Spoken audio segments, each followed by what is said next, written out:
I worry a lot about the AUB. I have a brother that I could see being the next Warren Jeffs of the Wow. AUB. And I see, since my dad became the prophet, I see this big push for stay off social media. They very actively push don't watch Disney movies.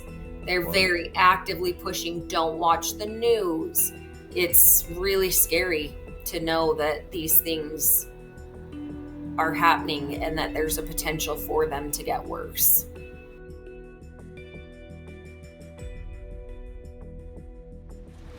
Hey everyone, and welcome back. My name is Sam. And I'm Melissa. I was raised in a family with 4 moms and 35 kids. We were members of the FLDS Church, which is a polygamous group run by their prophet Warren Jeffs, who is now serving a life sentence in prison. I was raised mainstream LDS in Utah. Sam and I have been married for 10 years and have 2 awesome kiddos. Yes, we do. Yes, we do. And today we are very excited to welcome a guest to our channel and our show. Emily Lee, thank you so much for being here with us today. Thank you guys so much for having me. I'm excited. We're so excited to hear more of your story. I feel like we've really only had one other person from the AUB, and that would be Melanie and Corey. Yep. And so I'm excited to hear more, especially because like we watch Sister Wives, we react to lots of things having to do with the AUB, but I feel like we just don't have as much information about the AUB as what we do all the other groups. Right. And there's so much about the AUB that I don't know, because they seem to be this, or at least they would claim to be more mainstream fundamentalists, right? Less closed off from main society. But even still, there's so much information about the AUB that I just don't know, and it's hard to find information about them. So thank you for being here and answering some of these questions for us. Yeah, hopefully we'll get some good insight. The first question that we typically ask that everybody wants to know is where were you raised and how many mothers and siblings did you have? So I grew up in Benyon, Utah, which is just neighbors Salt Lake City. And I grew up with 34 siblings, and my dad had 5 wives. I grew up with 4 moms, although he had married 5. And then he got married a month before I got married, and she had 5 kids who we grew up with. So usually when people ask me how many kids, I say 39. And Wow. she would have been his 6th wife.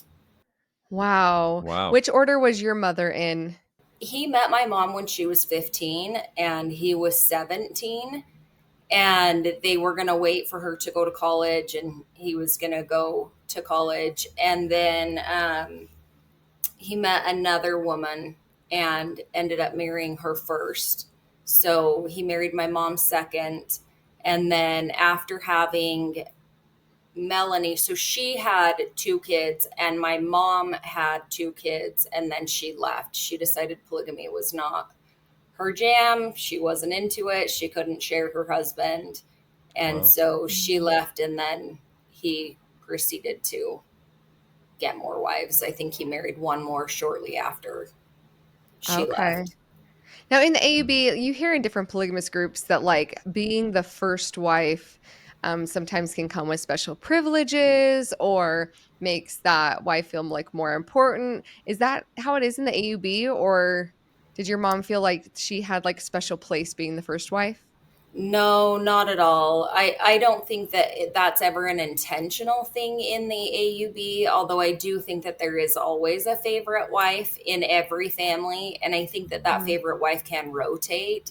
I know my dad's first wife is for sure, like, he still has this obsession with her. Oh, She's wow. still the love of his life. He still counts her as one of his wives, even though they've been divorced for almost 50 years. And Wow. they got married in the LDS temple. They both were raised in the LDS church. Both of my parents are converts from the LDS church. Wow. So he still counts her on his list of wives. Wow. Okay. Okay, I'm that's like, I have so many more interesting. questions now from that.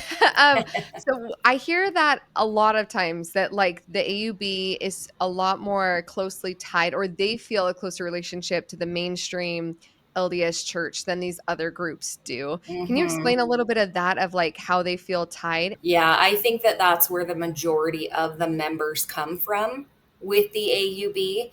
And the AUB is the largest polygamist group in the United States. They've got about 10,000 members. And just under that is the Kingstons, I believe, at about 7,500, and then the FLDS at about 4,500.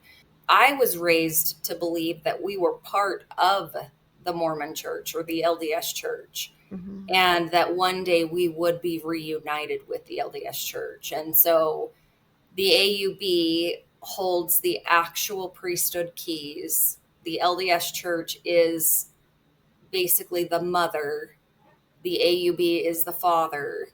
And when everything is fully restored, when Jesus comes back, then we will. And I'm going to say we because that's the way we were raised. I'm not part of the AUB any Hmm. longer. I So, understand. but we will be let back into their temples and into the churches, and everything will be put right. So, most of the members have come out of the AUB or have come out of the LDS church. Okay. How convenient for the AUB that the mother church is over here building all of these temples and bringing in all of these converts from all over the world, all for the benefit of the We're AUB in spending the lots of end. money over here building up the kingdom monetarily. I get Yep, I That's yep. say we in the interesting. same context that growing up, even though I'm not active LDS anymore, I can't get rid of the we because it's still part of like my culture, you know? Yeah, yeah, So people are leaving the mainstream LDS church and joining the AUB with the idea that I'm still a member, or I guess a Mormon, I guess you could say, someone that believes in the restoration of the gospel and Joseph Smith and the original prophets. It's just leaving the mother's house and going to the father's house, and eventually everyone will rejoin in the end anyway. So yeah. what would be the reason for someone converting over? Is if they believe that it's all one church in the end, why is it important to convert to another branch of it? Well, the AUB believes that they follow all of the original doctrine as closely as possible. And it's like the LDS Church just released that document on the sly, I was right? gonna ask about that. So that gives them, I mean, that solidifies what they have been teaching and preaching for all of these years is they were set apart with that manifesto, and they were instructed to keep polygamy and the original doctrine alive, and that's what they're doing. Yeah. So even though the current members don't know that or understand that, they know that and they understand that. That's been something that they have been living Interesting. by. Yeah. Was that revelation that you're talking about, the one from John Taylor saying that, polygamy was never going to be able to be gotten rid of, basically, Hmm. right? Was that taught in the church as doctrine? Like, did you learn about that revelation within the AUB? Yes. Yep. Okay. Because I know that with the church, with the mainstream church coming out about it, there was a lot of, we had heard different people or seminary teachers talk about whether or not there was any validity to it at all, when obviously it's of a lot of importance to the people, the different polygamous groups. So I can see where now the AUB is like, see, the mainstream Yeah. church Yeah, and in the proves. FLDS church, it was the same way. We were taught Mhm. about this revelation, and we were shown, hey, this is why we are living correctly. The AUB is almost correctly, but the FLDS is living correct. Isn't it so funny? I mean, even the fundamentalist groups, there's just they, Yeah. they have their reasons for believing they have the only truth and that the other ones have gone astray. But very interesting. That document, that revelation, was very commonly talked about within the FLDS church as well. That's good to know because I was also raised to believe that all of these groups started together. Hmm. And I'm not great at names and all of that, but these men were set apart, right, by John Taylor, and then one of them thought they had the keys and the other one thought they had the keys or the correct priesthood. And Right. so you've got a handful of these polygamous groups that believe they are the one true church, right? The FLDS. But 25, 35 years ago, they were still trading daughters. The leaders of the FLDS, the leaders of the AUB, the Mm. leaders of the Kingstons, right? There's a lot of the same last names in Right. all of these groups. And so they all come from the same origin, and these leaders would trade daughters and wives and sisters, and so there's a lot of intermingling in all of the groups. Yeah, Right. that original council of friends, right, that ended up Hmm. splitting into all of them. Sam's grandfather was one of the council of friends or on that council. Okay. But later other people took authority in the FLDS. What were you taught as like somebody in the AUB or when you were younger? What were you told about the FLDS? So the LDS, okay, they're like our sisters. They're in the mother church, we're in the father church. What were you taught about the FLDS? That they had a lot of the correct doctrine, but there was a problem. They liked to marry young girls. And the Mm. AUB wanted to separate themselves from that because they knew that that was going to become a problem. They knew legally at some point in time that was going to become a problem. And so they really set themselves apart. And that's kind of their cover story, right? I think I said that to you guys earlier too, Yeah. that the AUB really prides themselves with, we don't do those bad things. We Mhm. don't Mm. have abuse in our church. We don't marry young girls. We don't do the things that, we don't have incest like the Kingstons. We don't have child brides like the FLDS. So it's just their way of being able to live in the public without having the same scrutiny that these other groups do.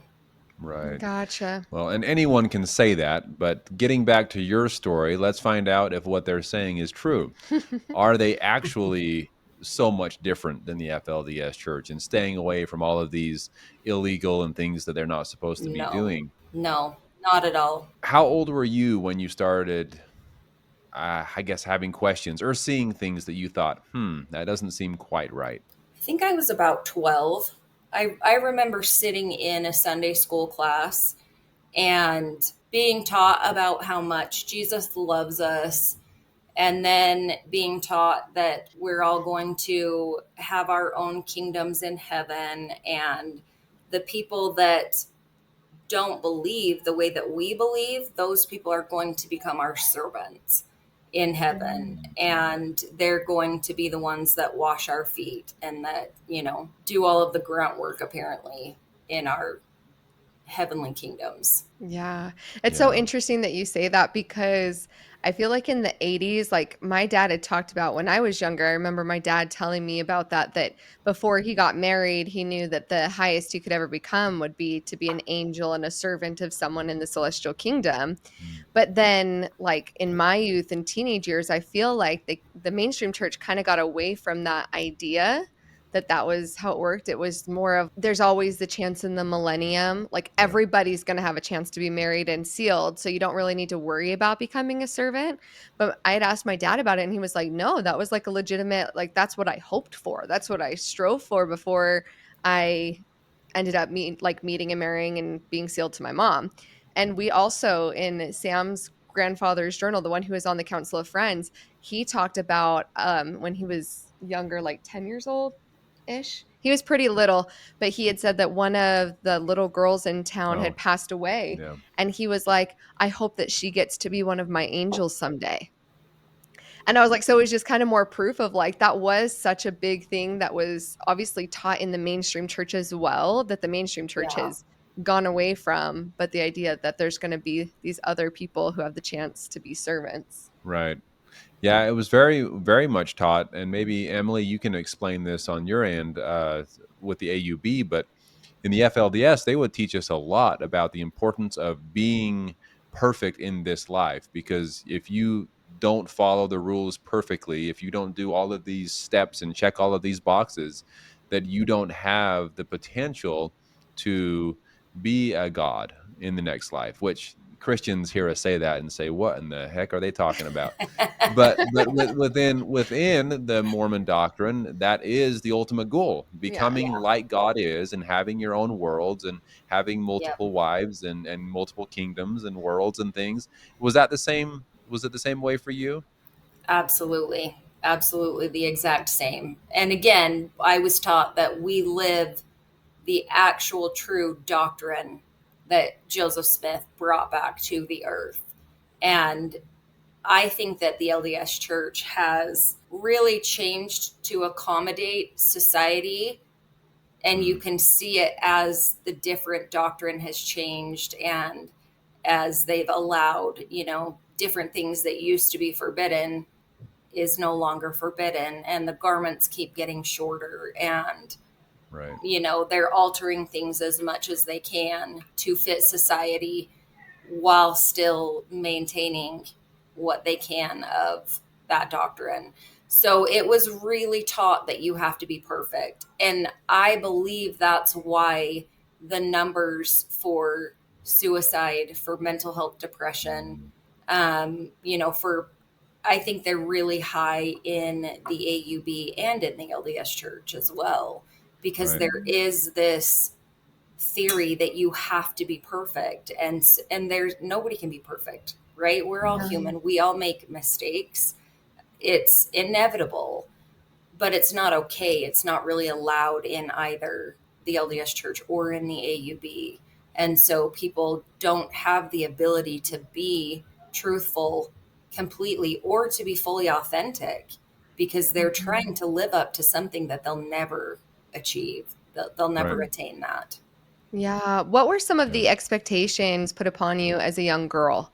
In younger or even throughout teenage years? What were the expectations for a girl in the AUB? They mainly taught us how to be wives, how to be mothers, how to be sister wives.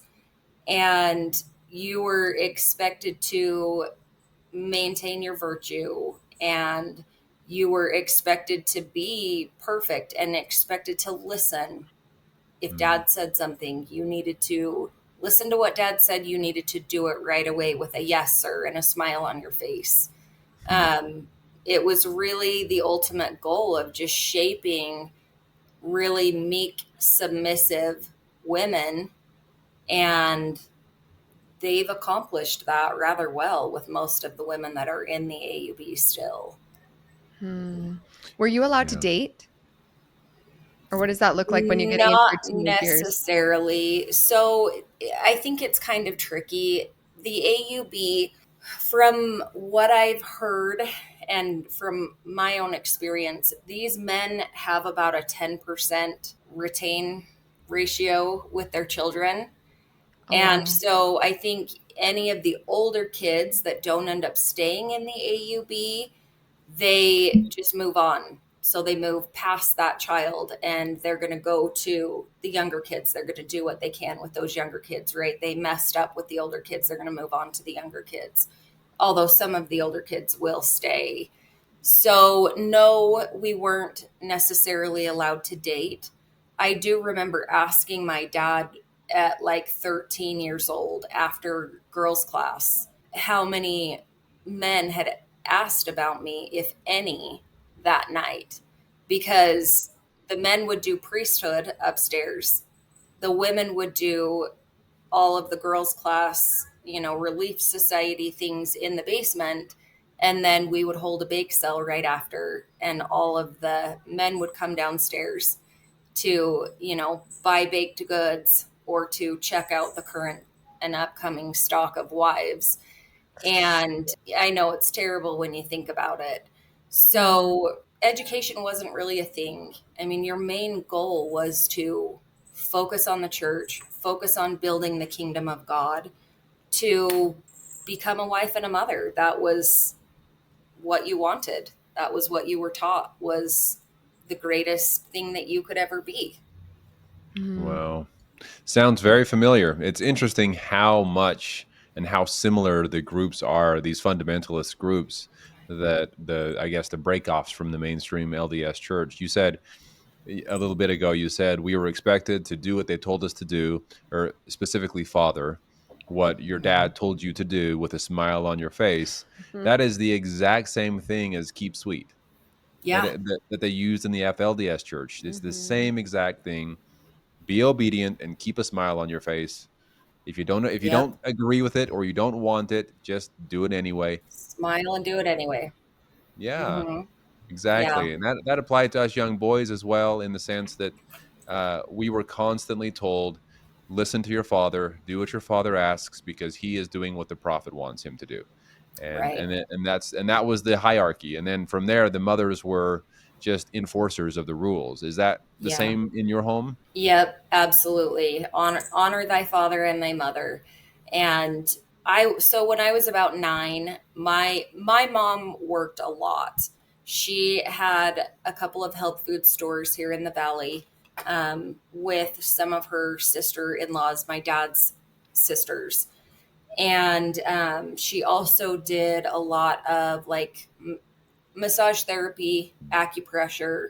So she had the most kids out of my dad's wives, and she was constantly working. So the wife that came after her, she was a purebred. She was born and raised in the AUB. Both her parents were raised in the AUB. And so we spent a lot of time with her. And I think I was probably about 9 or 10, and we had gotten into some trouble. And she wasn't being very nice to my younger siblings.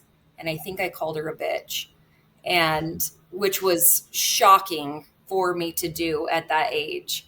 Hmm. And I remember her grabbing me by the hair, smacking my mouth, dragging me down the hallway to her bedroom, and making me sit on her bed and write out 300 times, I will honor my father and mother. I will honor my father and Mm. mother. Mhm. So I do have a question for you, Sam. We were Yeah. raised to call my dad's other wives aunts. So if we were Uh-huh. out in public, it was aunt so and so, aunt so and so. Was Yeah. that the same with the FLDS?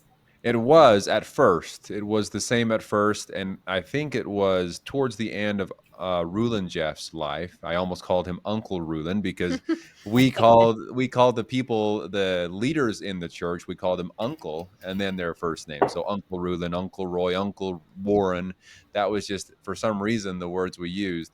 But yes, aunt was the term that I was raised with as a young boy, and then that switched over to calling them mother and then their first name. So I Oh, think okay. they just wanted us to become more proud of the idea of polygamy and plural marriage, and not try to hide it from the public. Because I think that's one of the reasons that aunt so and so was used in Yeah. these churches, to hide the Yep. fact that they are mothers as well within the family. Mhm. Right. Right. I think so too. I think it was really about hiding it. It wasn't necessarily. I mean, I do remember being taught that it was an honorary term. And Mm, so even my mom's best friend, we called her aunt, even though she mm, wasn't an aunt, she wasn't married to my dad. Her and her husband were in the AUB, but they weren't related in any way. And yet we still called them aunt and uncle. So, mhm. but that's interesting though that the FLDS did switch it over to mother so and so. Yes, but not till much later. It was around the time that Warren Jeffs was taking over that switched. Interesting. You Okay. Yeah. gotta wonder if because you were kind of more hidden, like, geographically, it wasn't as Hmm. big of a deal if you called them mothers because you weren't in front of other people or outsiders very often. Not very often, no. Yeah. So, it might Yeah. have just been easier to do it No. that way too. It may have been where we were right here in the suburbs of Salt Lake City. So Yeah. Did you go to regular public school? Did the AUB have their own schooling? I know you said education wasn't super important, but, like, how integrated into the public school system were you? I did go to public school. It was not really like a high priority. School wasn't really a high priority thing. So I went to public school until fourth grade. And then in fifth grade, we did all my siblings and I, we went to the AUB church. They had, I think it was called the Beehive Academy. And Melanie was a teacher there. And my mom, I think my mom might have also been a teacher, but she was also responsible for stocking the little store that they had at the school. So on Sister Wives, the show Sister Wives, Mary's mom, Bonnie, was like the head mistress of the school. She was the one that kind of oversaw the school. And so I think she was the principal at the school. And then the moms would be teachers at the school. And they Okay. had some type of a certification process. I don't remember, or maybe I don't even fully know what that was, but I do remember hearing Melanie talk about it. Was it Yeah. typical for kids to get education all the way through high school, or was there a certain age where kids would drop out of school, like in the FLDS? In my family, I think it was usually by eighth, ninth grade. I got married my senior year of high school. So I was 16 when I met my ex husband, and I married him 4 months after my 17th birthday. And he wasn't a member of the AUB, and we had to get married because we were being inappropriate with each other. And so we were acting like we were married, is what my parents said. You're acting like you're married. Now Oh. you either quit seeing each other or you get married. So Wow, how did that work? I know you were more integrated with society, but dating an outsider, was that frowned upon? yes, it was. And back in the 90s, there was a communications class. It was an inner child workshop. And a couple of the All Red kids, so they were, I think they were, they may have been Owens or Roland's kids. They started an inner child workshop. It was called Rising Star. And at that time, a lot of the higher up members of the AUB went through this workshop. And so I think I was 12. I was 12 and I went through their teen training program, and my parents were completing the classes right around the time I was 14. So it wasn't, I think my parents were a little bit more open minded at that time. At least my dad was a little bit more open minded. And he was so in love with his first wife. And she was 17 when they got married. So she was 17, he was 19. So here I was 17. I was plenty old enough to get married. And my ex-husband had a 4-year-old daughter. And so who moved in with him, he got custody of her. So I ended up helping him take care of her, and I would spend nights at his house. And yeah, it was really inappropriate, but there was 9 kids just from my mom at that time. Oh, Wow. wow. She had my youngest sister right after I turned 18. Like 6 weeks after I turned 18, she had my baby sister. Wow. So, and she was the 11th child. Okay. So obviously your situation being different with your ex-husband not being from the AUB, but typically within the AUB, when people get married, are they, I know you mentioned your parents got sealed in an LDS temple because they were still LDS. Is there just a sealing ceremony, or what would that typically look like if you're within the AUB? So they have a temple. They call it the endowment house. So they Okay. do all of the original same endowments from the Just 1800s. Yes, back woof. from Joseph Smith. So it's Wow. all the exact, as far as I know, the last that I had heard, they were still following those endowments very closely. It was the same. They hadn't changed anything. They hadn't That's altered it intense. to Yeah. look pretty for YouTube or the public eye like the LDS Church has. Interesting. So did your ex-husband and you get married within the church, or did you get married outside of the church? We got married outside of the church. We actually got married in Melanie's backyard. Oh, really? So, Wow. Okay. yep, she was married to her first husband, and my dad performed the ceremony. I went down to the courthouse with my parents and we got a marriage certificate. It was my senior year of high school. So instead of starting my senior year of high school, I started out a 24-year marriage. And he performed that marriage in the backyard. And I remember being really upset. And again, I think my story is a little bit off. It's a lot off from the typical AUB child. Most of the kids in the AUB are going to marry someone else in the AUB, even if they get married at 17, which nowadays they try to be really firm about 18, 19, although that still isn't always happening. Kids are getting married still really young. So it was like my virtue was already gone, right? He had already taken my virtue, and the next best thing would be for us to get married. So that's Gotcha. what we did. When you got married or were going through the process of being married outside of the faith, do you feel like your mindset at that point, were you out of the religion with your mindset, or was it just typical teenage hormones? You just want to be with your boyfriend.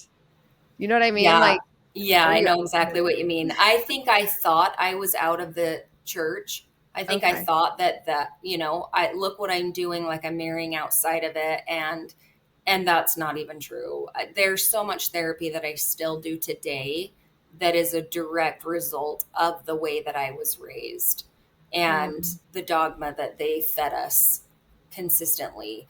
I don't know that you can ever really fully get away from it. I think there are things that will affect you all of the time. I remember my dad wouldn't say that we were married for time and all eternity.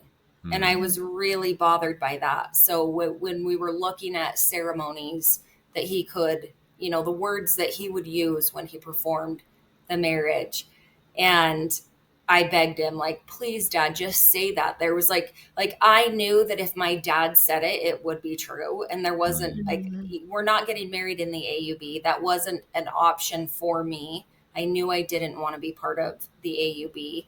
And yet there was always at the back of my mind, I could go there if I ever needed to or wanted to. And so like what 17-year-old girl is why would that be such a big deal to me? And Right. I remember it being painful to me that he was just going to say that we were married for time. We couldn't be yeah. married for time and all eternity unless we joined the church and did all of the things we needed to do. Hmm. Yeah. Now, you mentioned, asking your dad about this and feeling that if he said these words, that it would be true.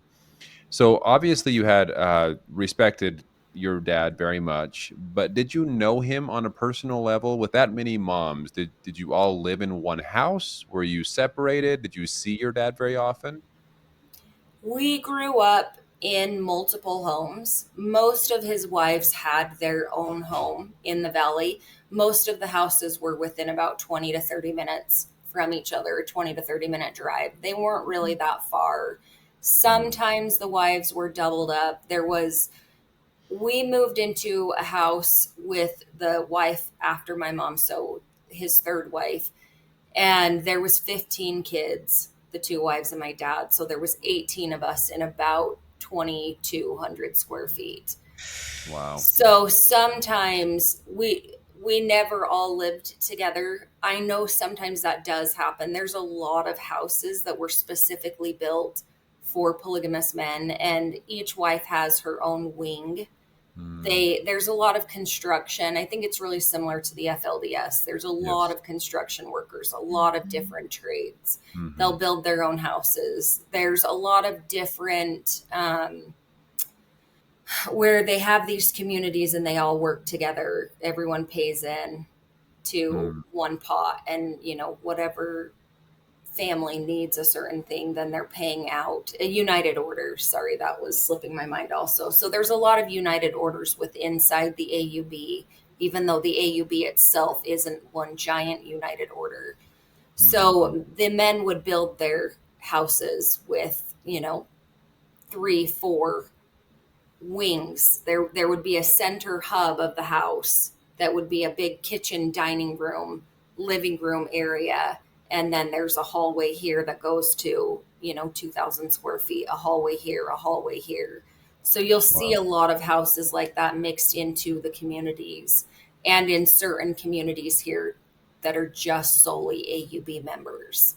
There are several Mhm. communities here that are just AUB members. Was it taught in the AUB that men had to have 3 wives in order to reach the celestial kingdom? Yes, yes. Okay. So you had to have 3 wives to make it to the celestial kingdom. You had to have 5 wives in order to be on the council. And you have to have Oh. 7 wives in order to be the prophet of the AUB. Now that this is totally someone just making this up. They're like, you know what? I have 2 wives. You know what? New rule: you have to have Yeah. 3 wives to be the celestial Well, that's kingdom. that's from Brigham Young, though. Remember, Okay, because we can find that well, quote. We then found Brigham that. Young made that up because he wanted another. I'm just saying the numbers just sound like someone that had 2 and then had 4 and then had 6 and they just were finding the next reason for another one is what it sounds like to me. So then Yeah. wives were considered like a worthiness of the man, right? As the man became Yes. more worthy within the church, they were able to get Yes. more wives. So I know you'd mentioned that like the girls were looked at the bake sale, as possible future wives. Were the leaders of the church picking these women for the men, like, oh, he's going to be the next prophet, so we need to get him another wife, and like arranging that? Or did the men themselves say, well, I'm feeling pretty worthy today, so I'm going to go check out the bake sale? I think there may have been a little bit of both. And again, the AUB sets itself apart from the other churches. So they Mm. don't do arranged marriages. Oh, Although okay. I think it's more they don't want to seem like they do arranged Mm, marriages. So I do think that there are times where the prophet says, I think this woman should be in this man's family, or I think that woman should be in my family. And so, they could get first pick of whoever, a widow or a divorcee or a younger woman. So I think sometimes there is gentle nudgings, and maybe they're not always so gentle, but they are kind of guided in that direction. And definitely the council members and the prophet have a higher rank. They get to decide more than the standard man in the AUB. Okay. And do the women have an opportunity to say no if a guy comes and says, I feel like you're supposed to be a part of the family? Do they have the option of turning down that courtship? Yes and no. There's a lot of coercion. There's a lot of coercion. So mm, again, it's made to look like the woman is making that decision. And Mm. sometimes these women will get together and they'll become friends. And maybe, a woman isn't getting along with her sister wives. And so she's got a friend or a friend's younger sister or whatever. And she decides that she's a good enough friend that she'd be a great sister wife. And so she wants to bring her in. So then they'll pray about it, they'll take it to the husband. I think they say, well, the men don't pick the wives. The women come to them and ask to be in the families. And again, there's so much coercive control. You don't realize what subtle messages are being said to you or how your future is being guided in a way that you think you're making these decisions. oh yes. Mhm. Yeah. And again, when I would ask my dad, did anybody ask about me? Who knows, right? Did 3 men ask about me? Is there one man that my dad wants me to marry? Well, then Mm. he gets to say yes or no to any men that did ask. That all goes through the father. Right. So if you're Okay. following the rules and the guidelines of the AUB, it's all done through the father. So if he says no, absolutely not, I'm sorry you love that man. God told me he's not the one for you. Mm. Wow. Was there a lot of belief in personal revelation, like what you're talking about, like over the family, or was it mostly revelation through the prophet? There was a lot of belief in personal revelation in families with men on the council. Okay. So if you weren't on the council, I don't know that it would be okay for you to get personal revelation. I was Okay. 8 when my dad was called to the council. So the majority of my life, the majority of what I remember, my dad was on the council. How Yeah. many men are on the council? Yeah, Sorry. exactly. Same question I had. Yeah. Yeah. Is it like a specific number or is it just any like priesthood holders? It depends on how many. Technically, there would be 12, right? Jesus had 12 apostles. So they don't generally have 12 men on the council. There's usually the prophet and however many men are still living. I don't know how they decide when it's time or who they call. For some reason, they tend to call a lot of pedophiles to the council. I think probably half of the men that have been called to the council have been accused and even convicted of those crimes. Wow. It's always crazy to me, but not just within fundamentalist Mormon groups, but in lots of different, we react to a lot of different cults and stuff. And it's crazy how often polygamous groups end up with leaders being pedophiles. Like Yeah. it blows my mind because you would think that if you have multiple wives, that sexual desires would be satiated in some way, that it wouldn't end up harming children if you had access to so many women. Yeah. I know like that seems like too much of a logical basis for that, but it Yeah. always blows my mind as to how that happens so frequently Yeah, within these groups. I agree. Yeah. I think that you get so much and you have so much control and power over people. I think that it just gets to them to the point where all they can think about is more Mhm. Absolutely. of control, Absolutely. more power, Oh, it's so Yes. heartbreaking. more sexual relationships and things like that. And I think it just gets out of hand. Not for everyone, but we do see it No, often. Yeah. no, I absolutely agree. I don't think that it gets out of hand for everyone. I do agree, though, with what you're saying, Sam. It is this power, it's this control, and they're always in dating mode. They're Mm, always, they never know necessarily when that next wife is going to come. And the standard man that's in the AUB, he's got to get the approval of the council, of the prophet, to take another wife if they're following the doctrine and the guidelines. So the standard mm, man has to work his way into that. He's got to be righteous enough. He's got to pay enough tithing. He's got to have a good last name. So there's a lot of things that factor into how these men make it to the council. And there have been good men that have been on the council. And mm, there have been really horrible, terrible men. And mm. Mm. several men that have, I can't imagine as a father how you can raise your daughters. You can love them and want what's best for them. And then as you work your way up the rankings of the system, suddenly you think one of your teenage daughters is beautiful in a schmexualized way, right? Like, how do these Yeah. men go that way? But there really is, I think, 50% of the men that sit on the council have not only been accused, but have been convicted of those crimes. So there's something in the way that it's laid out that Yeah. it ends up being a thing. Wow. Systemic. So sad. It is very systemic. They don't get kicked out of the council when they're convicted or when they're found to do these things. Well, Is there not church disciplinary? I mean, coming from the mainstream church and leadership, when something does happen, not that they don't sweep plenty of other things under the rug. I'm not trying to say that because there is that.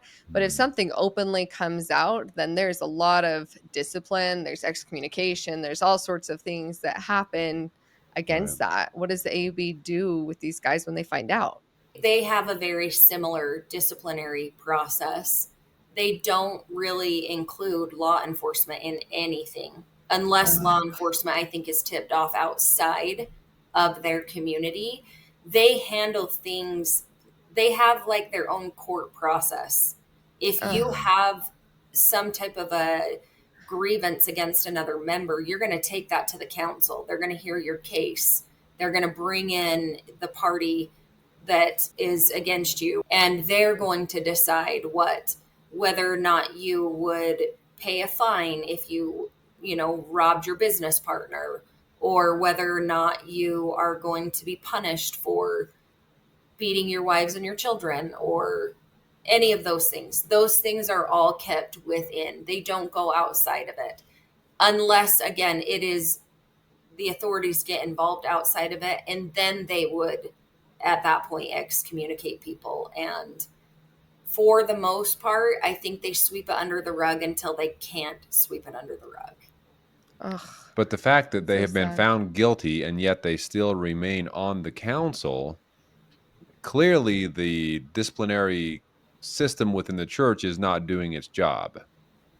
No, there's not really any checks and balances. And that's clear by the fact that my dad is going on his third year as the prophet. And there are so many men that he has excommunicated for crimes that he himself is very guilty of. Although, as far as I know, up until he became the prophet, there wasn't any form of sexual abuse or anything like that against him. So I do remember feeling grateful. I'm so grateful that my dad isn't perverted in that way. So he'll beat us and he'll steal our money and he'll manipulate all of these things, but he doesn't sexually abuse us. He's not a pedophile in that way. Wow. And then I've heard, since he became the prophet, I've heard from several different women how he just was creepy after he became the prophet and they had encountered him in one way or another. So then and then he marries Melanie's, one of Melanie's childhood best friends. And he was never going to take a wife that was that much younger than him. So that was another thing that I was proud of my dad for most of my life. All of his wives were within his same age range. And then he takes a wife that's 25 years younger than him. And in today's society, age is just a number when you're adults, right? And yet I think, no. No, and he already had how many wives too, right? Before Like, that, yeah. 7. He already had 7 up to that point. 7 ugh. wives within his age range. And there's plenty of women that would love to marry him. There was no reason at all that he needed to marry her. No reason at all, in my opinion, other than perversion. Man, that's sad. So your dad's been the prophet now for 3 to 4 years. I think he was called, it was either in around October of 21 or October of 22. So it has been a few years now. So how long have you, because you got married outside of the church, but yet you still had a relationship with your dad and your family? Of course, at this time, your dad wasn't the prophet yet, but how did that relationship move forward with your family now that you had been married outside of the church? So we still stayed close. And again, I attribute this to that inner child workshop that my parents went through. And also a lot of it to my mom. My mom was really very loving towards all of us kids. I think she was absolutely in over her head, and there was a lot of mistakes that she made, probably out of sheer sleep exhaustion and frustration. And yet she taught us that we should respect all people regardless of the color of their skin, of the status of their job.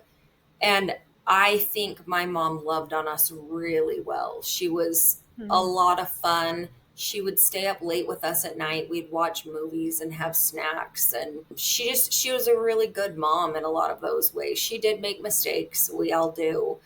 And yet she raised really good kids. So we did a family reunion once a year with all of my dad's wives, all of his kids. Part of the Allred family also came to that family reunion.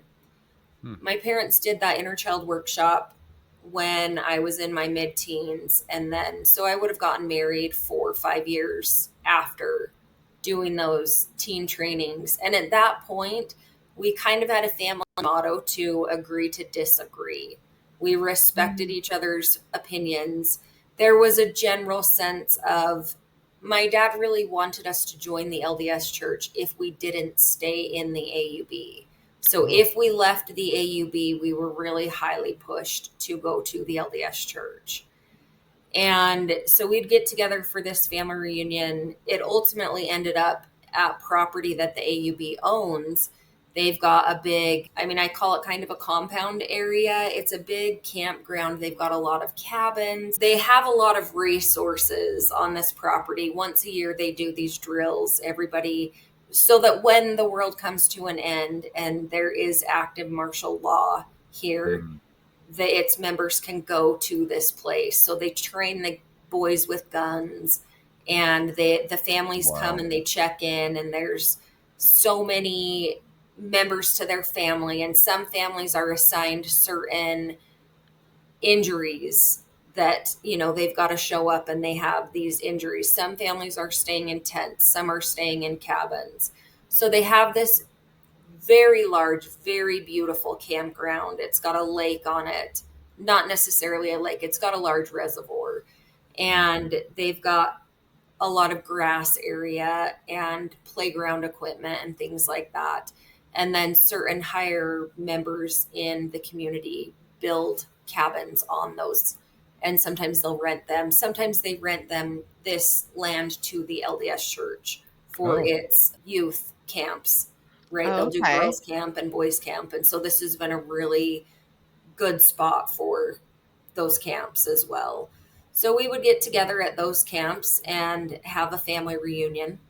And all of my dad's wives, kids, sometimes extra friends and family would come. So every year for Labor Day weekend, we would go camping up until about 4 years ago. And then as things kind of fell apart with my dad, I worked with my dad. I kind of got to have a little bit more of an inside peek. And then he was called to the council, and I was like, what the hell? How does this man get to be the prophet of these 10,000 people when I know he's not a good man? And a lot of people in the church did not think he was a good man. And yet once he's called to be the prophet, he's the prophet. And there's the biggest, highest law in the AUB is you don't speak unkind words of the prophet.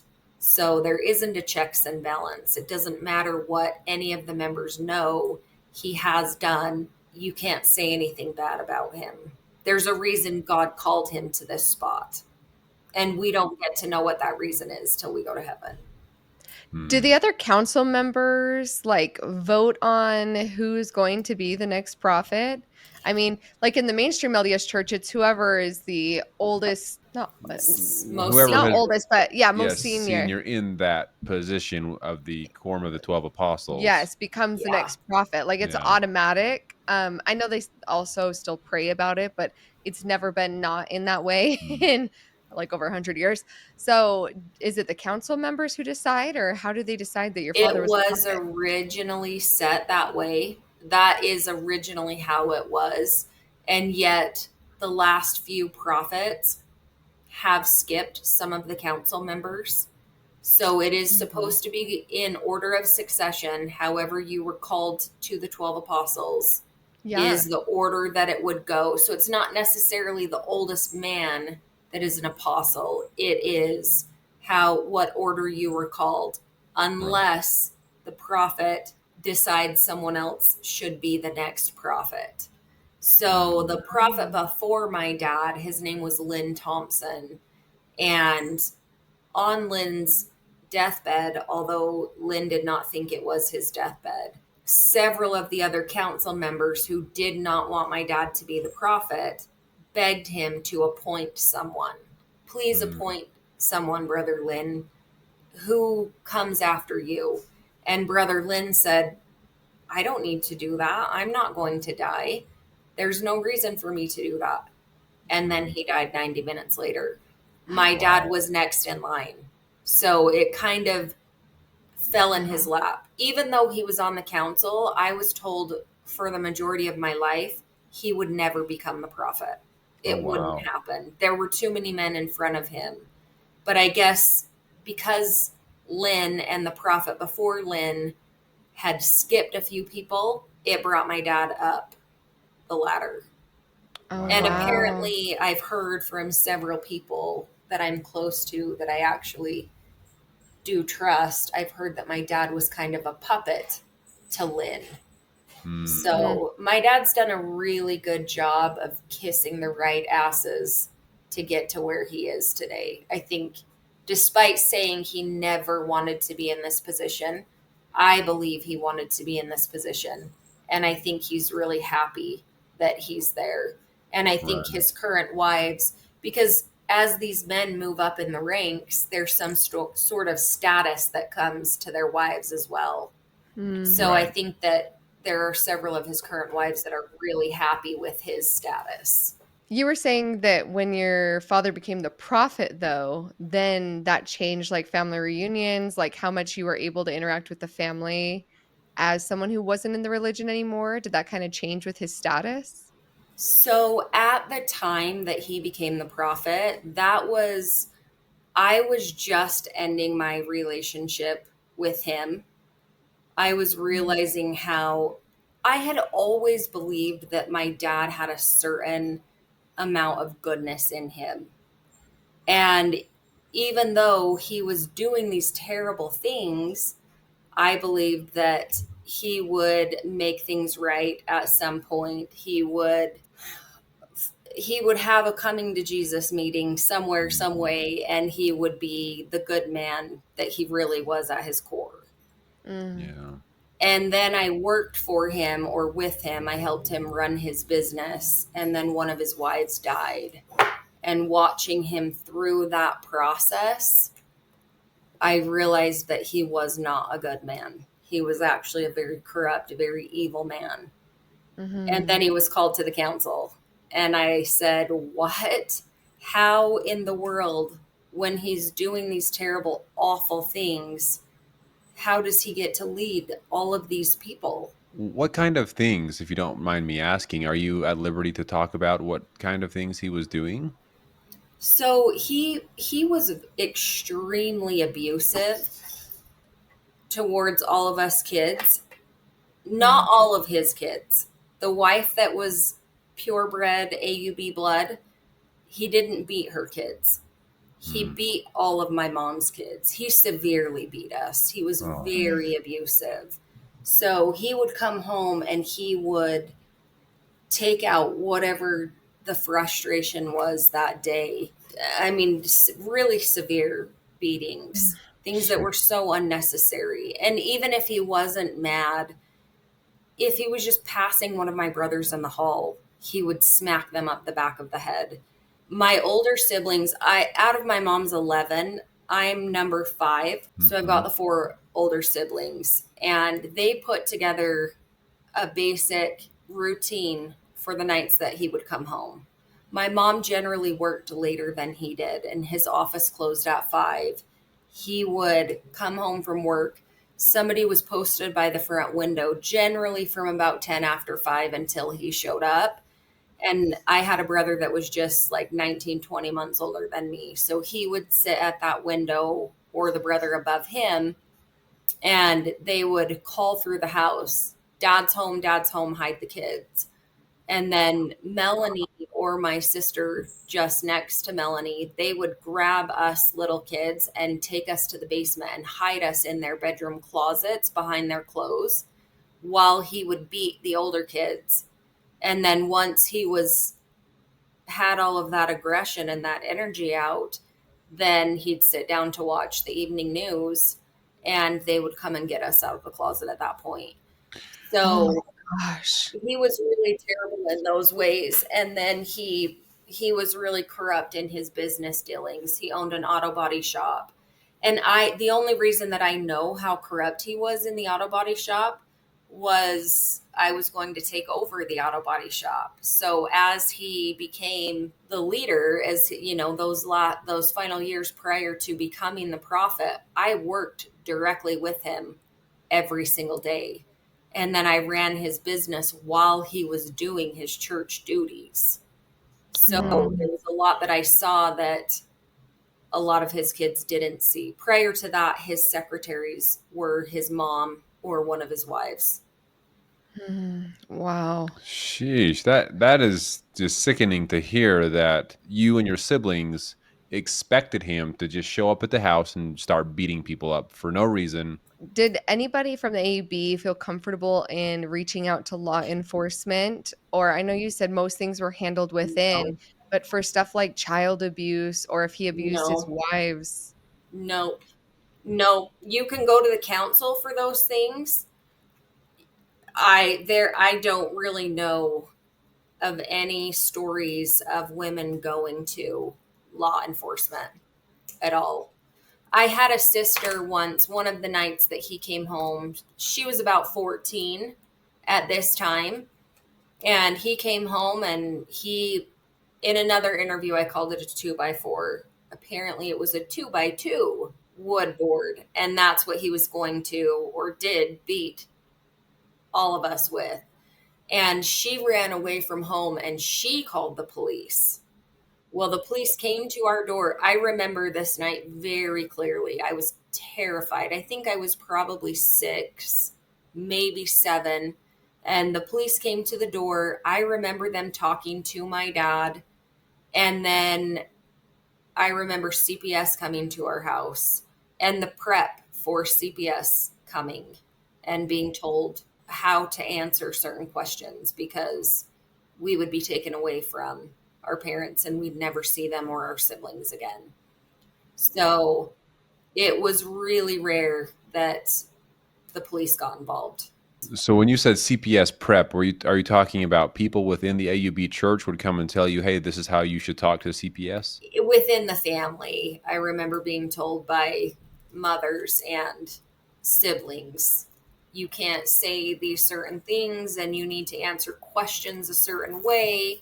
And I don't know how it was in the FLDS, Sam. We were raised to fear everything. Everything outside of the AUB was scary. So our whole lives were filled with fear. That's something I often talk about. I say I was lucky to have good parents in a good family, but the mental abuse, I guess, was always being afraid Yes. that afraid from the outside world, afraid that people were going to harm us, afraid that God was going to smite us or punish us if we didn't do everything perfectly, and is always filled with this fear inside of me.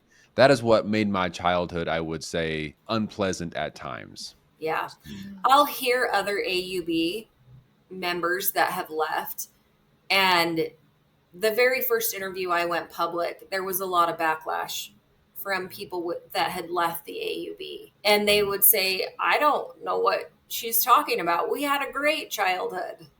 And I think, well, yeah, you were taught to believe that. We believed that. And there were times that it was great. We had a lot of fun with our siblings. We had a lot of really good holidays. And yet, at the back of your head, you still know that there's all these big, bad, scary things outside of this tight little community that you're raised in. Right. Yeah, absolutely. So it's the way that they keep people with inside these cult organizations. Yeah. When you got married and getting married to someone who wasn't from the AUB, and you had kind of talked about the fact that still mentally it's hard to undo your entire upbringing, the Yeah. things that are in the back of your head. How did that affect your marriage with somebody who wasn't raised in that culture? It was really hard. When you're raised in that culture, you're raised to be very submissive. You're raised to be a doormat, basically. What can I do for you? How can I make you happy? And still, that patriarchal mindset is in place. So I do believe that it did cause a certain amount of problems. And I also believe that being raised that way set you up for certain people, certain personality types to come into your life until you start to heal from that type of abuse. Mm. I Yeah. definitely see that a lot of times when people who leave the FLDS as well, where they're drawn to men who might be abusive in the same ways that they thought were normal within the group. Can Yeah. see that a lot of times for sure. Yeah. Now, Yeah. did you still consider yourself a member of the AUB church during this time that you were married to your first husband? No, I didn't necessarily think that, although I've wanted to get my name removed from their records. I think there's a process in the LDS church. There's a way to do it. I would love to do it at the AUB as well. So no, I didn't consider myself a member. I do remember when I was younger thinking there is no way I can do this. And thank God my dad can, because my dad will pull me into heaven with him. Like, I just Mm. remember knowing from probably 12 years old on, I'll never make it to where they're going, but he will, and Mm. he'll bring me there with him. Wow. Well, and now you look at him and have a different mindset about what Absolutely. he's able to do. Yeah. Yes, absolutely. I'm so grateful I won't be spending my Eternity. eternities in his heaven. Oh man. Yeah. Oh man. So where did this lead you? I sorry if I'm jumping ahead here, but I'm just curious. You're raised in the AUB church, very strict upbringing, very specific plan and path laid out for you on this is how you get to heaven. Did you ever look for religion after that, or have any kind of feeling that you needed something spiritual in your life? So I thought I would end up in the LDS church. I did the Hmm. missionary lessons as a teenager. I even did them in the beginning of my marriage. And the man that I married he was raised in a non-denomination Christian church. And we started going to some of the church activities, like the Halloween parties, and sometimes we would go to church on Sunday with his mom and stepdad.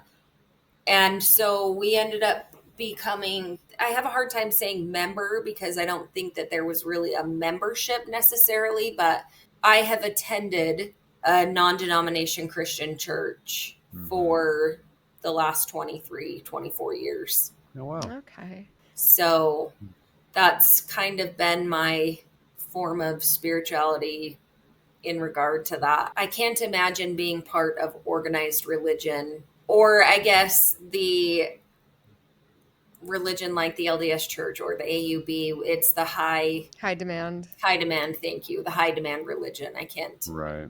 imagine ever being a part of that. Right. Yeah. So Yeah. Out of all of your siblings, because you said, I mean, you have a lot of siblings, Yep. how many of them have also left the church? And are you able to have good relationships with them still? out of the 39 kids, there are 4 that are part of the AUB. Wow. Whoa. So I have 3 brothers that all have multiple wives, and I have one sister whose husband has multiple wives. Wow. Okay. Wow. So are their numbers declining then if that many people are leaving statistically, or are they getting like new LDS converts all the time? Yes, they are. And that is so shocking to me. I can't. I was doing an interview with Shalise from Cults to Consciousness, Hmm. Yeah, and we love and them. she was saying, I can't imagine doubling down, right? So their numbers really did increase over COVID. And there Huh. were a lot of members that had a problem with the LDS church insinuating that their members should get the vaccine. And Ah. nobody can go to work, nobody can go to school, everyone's home. So, as a good member, what do? You deep dive your religion, and Yep. then you stumble upon, original documentation of how things should be. So, there was a really big surge in membership in the AUB at that time.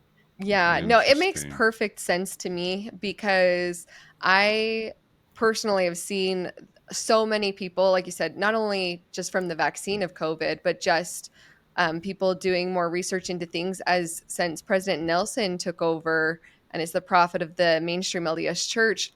He's continued to make the church more progressive in a lot of ways.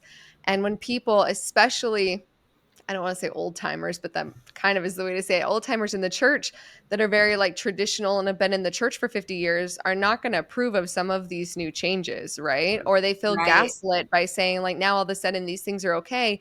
And it's so against not just doctrine, but culture of the church. And so people are looking back and they're like, whoa, whoa, whoa, whoa, whoa, you can't make all these changes. Let me look back to the fundamentals.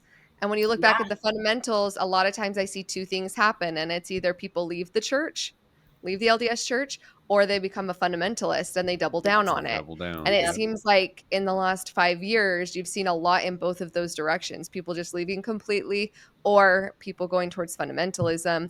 And I can see where the AUB would be the softest landing. Because with the Yes. Kingstons, you're not going to get in. They're going to be like, you're not part Yeah. of the bloodline. Yep. Nobody's wanting to get in the FLDS. No offense, babe. Do we Nobody know? wants to Do go we know get where their the prayer, FLDS is?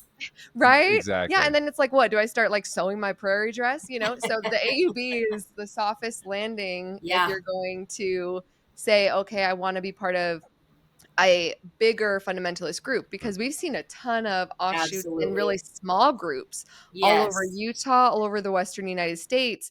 We're seeing like more and more splinter groups of just a family or two over here and a family or two over there. Yep. But if they want to join like a religion that has a temple that already has a lot of those things in place, they're going to find what they're looking for in the AUB. And Exactly. the fact that the AUB doesn't like hate the LDS church or think that Yeah. they're the great and abominable Yes. wicked church that's talked about in Yeah. the Book of Mormon. Yep. So the AUB definitely has a lot of pros when it comes to people leaving. So I can see exactly why people would go from the LDS to Yeah. the AUB. Yeah. I was really shocked initially, thinking, why would you do that? And then, of course, it makes perfect sense. And if you're leaving the AUB, the LDS church is your softest landing. Yep. The teaching is so similar to what you've been taught, your whole life. I Mm-hmm. really am so curious about that manifesto. There is a conspiracy here, you guys, and we need to figure it out. Yep. Why did the LDS church release that manifesto? It doesn't do any favors for them. No, No. it doesn't. But also, they've continued to release things quietly that haven't been in their favor. Purely, this is totally my theory. So, like, this is just me talking of what I think on it. But I've seen a lot of times where they secretly release it so that in the future they can say we never hid it. Yeah. Yeah. For example, like, I mean, I varsity lettered in seminary. Okay. You know how you varsity letter in a sport? In Utah, you Yes. can varsity letter in LDS seminary, and I did. You Okay. are so good. So I was such a good Mormon. I was so good at it, especially as a teenager. So all in. But I remember someone mentioning to me the seer stone that Joseph Smith used to translate the Book of Yes. Mormon. And I was like, absolutely not. Like, I've been through all these different seminary classes. I've been so, like, read all the scriptures, everything. And I was like, no, that's absurd. That never happened. And then all of a sudden, it was like in the church doctrine, like it was in the on the church website Yeah. where you could see the seer stone. And all of a sudden, it was just there. And I was like, wait a minute. And people were like, oh, no, of course we've known about the seer stone. We've had it all along. And I feel like it's like a gaslighting tactic It is. It of, is. no. We've always been transparent. Look, we have it on our website. We're not Yeah. hiding anything. But it's like, no, you withheld all this information the whole time. And it's a way to be able to, sorry, now I'm on my soapbox, but I think it's a way to be able to get new members by saying we're completely transparent of all of our history and we haven't hid any of it. And those people aren't going to feel betrayed in the same way that members like myself who felt like we knew all the details.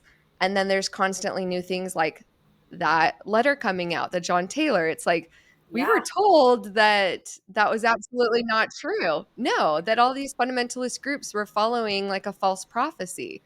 Yeah. And now it's Yeah. getting put up, and all these, like, the new youth and the new converts to the LDS church are gonna just be like, "Well, we always knew about that, Yeah. and so why would it hurt my faith now?"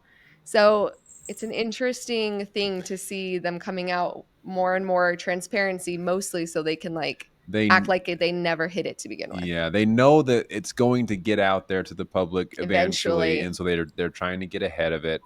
And with the Community of Christ, before known as the RLDS Church, they have a lot of this historical evidence and documents and things And the from the church just bought it. beginning of the church. Yeah, and so now with this coming to light, I think the mainstream LDS Church is just trying to casually put things here and there so that they can be the ones sharing the information instead of people having to They find out. own the document.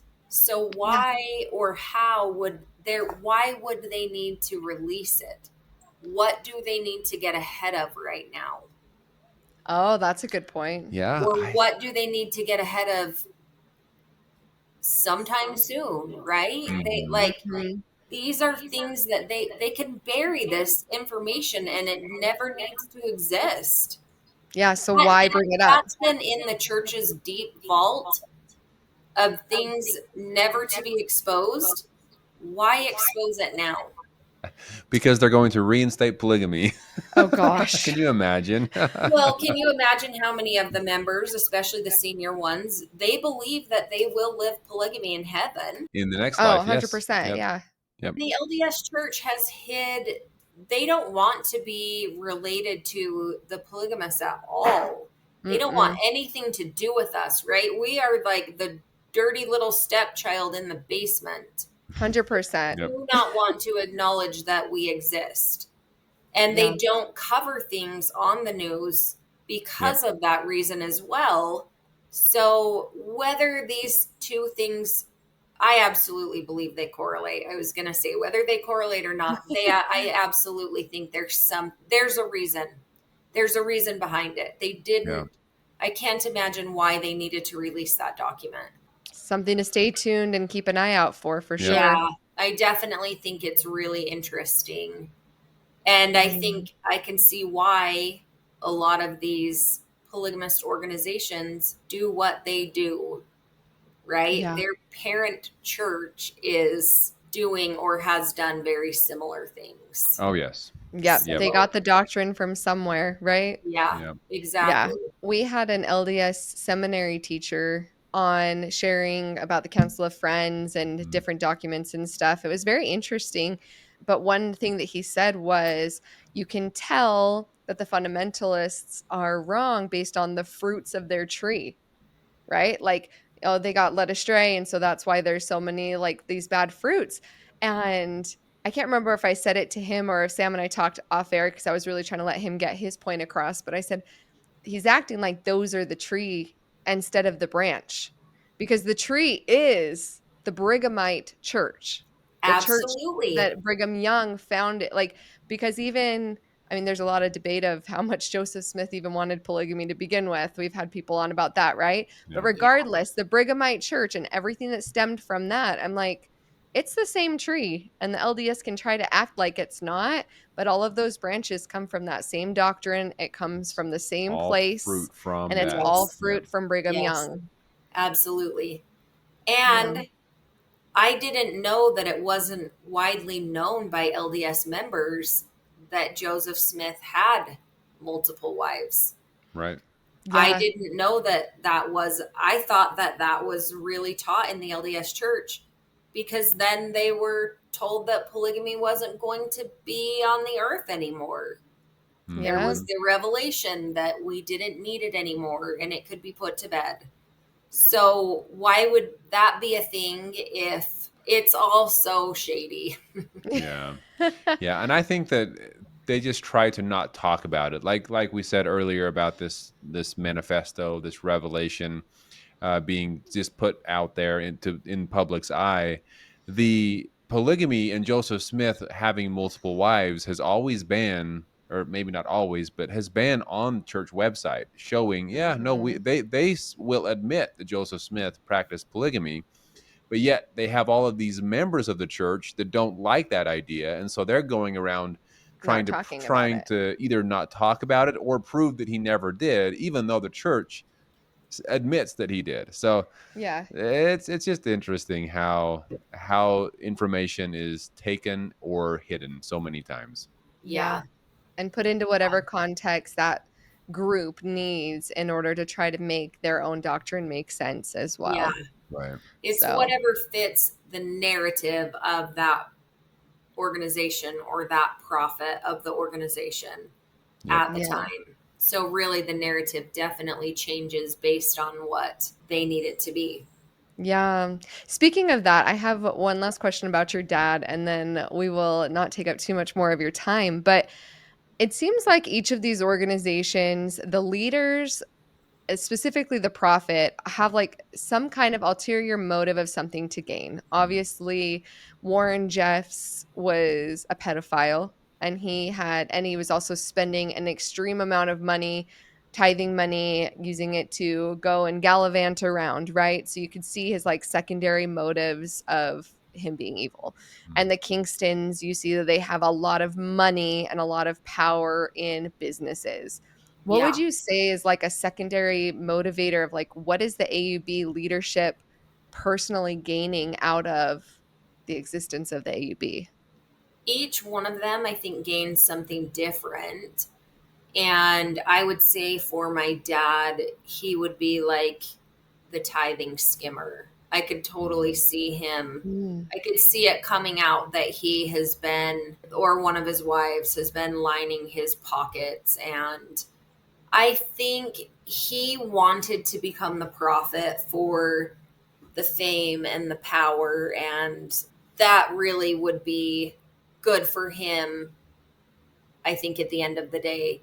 And yet, I think if he can get his hand into the tithing cup, he absolutely will.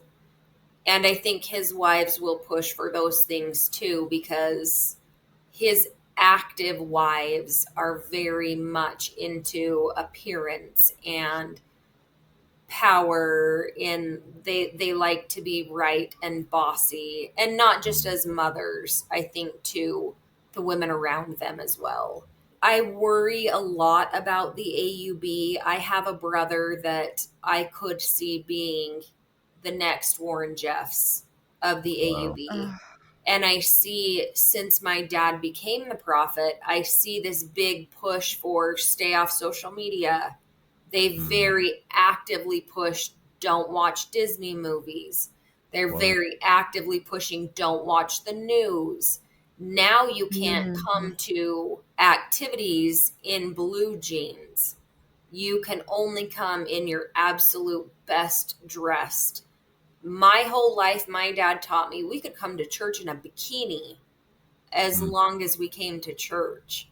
Now Yeah. he's the prophet, and now he has a prim and proper wife who really pushes the narrative of, look, you have to appear to be a certain way, and yet that's not attainable for all of their members. They don't have the resources to wear their best dressed all the time, Right.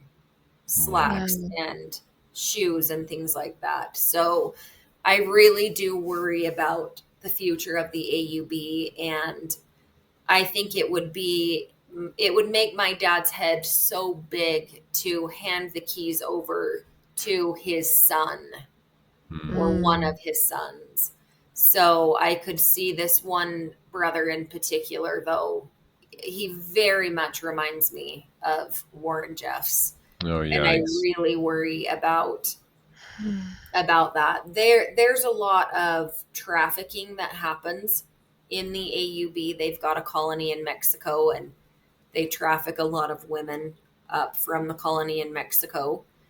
And I am so concerned because of that happening with this particular brother and his second wife, who is much younger than him.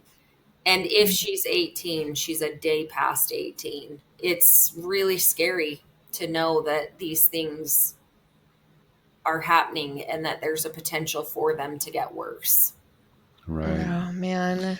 Yeah, you get someone in there that wants the power, wants the control, Yeah. and you can easily get someone like Warren Jeffs that starts to change the rules, starts to add a lot of More new control. rules, wants Yeah. to control, doesn't want you to see the news or stuff from the outside world. Just come to me and I will explain to you about how you need to live and how you should act and all of these things. And next thing you know, you're closed off from society and you are just Horrible things can happen. being Yeah. abused in every way. Yeah, Yeah. absolutely. Absolutely. And there are certain personality types that they just they latch onto that. They cling to it. Yep. And it's so incredibly unfortunate, which is why I really appreciate channels like yours Mm. covering the things that you do, having people on that can speak about these things and really exposing a lot of this darkness. There's so much of this darkness that needs to be brought to the light, Mhm. and holding out help needs to be recognized and it needs to be funded. So, thank you both so much for doing what you do and bringing the awareness. It's critical that we raise as much awareness as we can. Oh, Yes. well, thank you so much Yeah, for saying thank you. that. And I know you've benefited by holding out help, and we always have holding out help's link below in the description. Tanya is amazing. We love her, and Mhm. she's done a great job running Yeah. and making sure people have what they need. Yeah. Yeah, She's fantastic. I adore her. Yeah, she's a saint. So she I'm Yeah. definitely so is. grateful for all that she does. Yeah. Yeah. Well, the last question we always ask people whenever we have a guest on is if you could say something to the members of the AUB and know that they would listen to you today, what would you tell them? I would tell them that there is help, there is safety, and it's not all bad. It's not all scary. And there are a lot of people that anything you want them to keep confidential, they will keep confidential, Mm. and they will help you with whatever you need help with. There is a safe place to land. You don't need to stay in the abuse. If you're considering leaving, I highly suggest that you at least explore what your options are for leaving, because there are a lot of options and there are a lot of really good people that will absolutely help you get Yeah. out. And it's a lot better out here than it is in there. Yeah. Well, thank you Yeah. so much. Amen. Yeah. Thank Thank you you. Yeah. both so much. We're just so grateful for people like you who are willing to share their stories. I mean, we started this because Sam's experience was so different than so many other people, but every single story shared gives some kind of unique perspective. It helps answer questions and gain more insights into different areas of all these different groups. So we're just so grateful for you being willing to share your story with us. Yeah. Yes. Thank you so much, Emily. And thank you all who are watching today. Thank you for showing your support by being here and watching and spreading this awareness as well. And we look forward to talking to you soon. Talk to you soon.